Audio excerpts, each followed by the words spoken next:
ఉమ్మడి శ్రీకాకుళం జిల్లా రాజాం నియోజకవర్గంలో విషాదం. ఒకే రోజు 3 వేరువేరు ప్రాంతాల్లో జరిగిన ప్రమాదాలలో ఒక బాలుడు మరియు ఒక వ్యక్తి మృతి. రాజాం మండలం పెనుబాక గ్రామానికి చెందిన 8 ఏళ్ల కుసుమంతరావు తోటి పిల్లలతో ఆడుకుంటూ ప్రమాదవశాత్తు పెనుబాక ప్రధాన రహదారి పక్కనే ఉన్న నీటి గుంతలో పడిపోయాడు. వెంటనే తోటి పిల్లలు కుటుంబ సభ్యులకు సమాచారం అందించారు.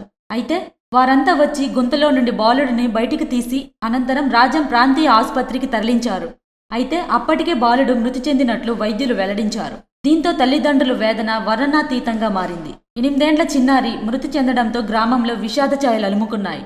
కొత్తపేట జంక్షన్ వద్ద మంగళవారం రోడ్డు పక్కనే ఉన్న పాన్ షాప్లోకి ఒక బైక్ అదుపు తప్పి వేగంగా దూసుకెళ్లింది.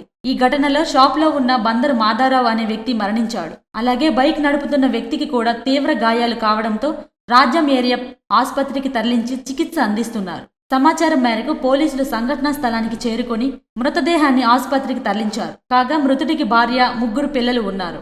జీసిగడం మండలం బాతువా గ్రామంలో పంట భూమిని చదును చేస్తుండగా ఒక జేసీబీ వాహనం నుంచి మంటలు హఠాత్తుగా చెలరేగాయి.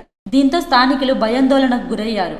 సమాచారం అందుకున్న అగ్నిమాపక సిబ్బంది సంఘటన స్థలానికి చేరుకుని మంటలు అదుపు చేసేందుకు ప్రయత్నించారు. ఈ ఘటనలో వాహనం పూర్తిగా కాలిపోయింది. అయితే ఈ ప్రమాదంలో 40 లక్షల రూపాయల వరకు నష్టం ఏర్పడగా ఎటువంటి ప్రాణనష్టం జరగకపోవడంతో స్థానికులు ఊపిరి పీల్చుకున్నారు. వేరువేరు ప్రాంతాల్లో జరిగిన ప్రమాదాల వలన ఒక్కసారిగా ఉలిక్కిపడిన రాజాం.